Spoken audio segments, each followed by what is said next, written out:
boys and girls, it's Miss Hyene here.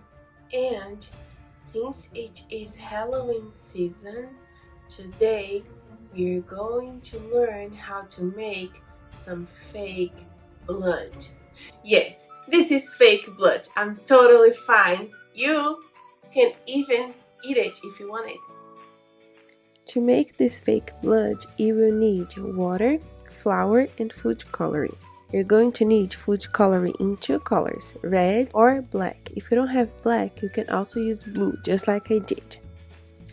First, you're going to mix the water and the flour until you have a smooth batter. Then, you will add the food coloring. Add until you get the color that you would like to. I got here very dark red. Then I added some blue to make it even darker.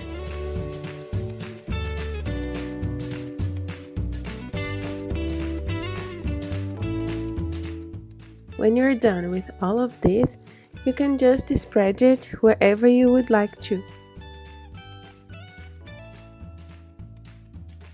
Okay guys, this was our video for today. It was an easy recipe and you can use it all over your body.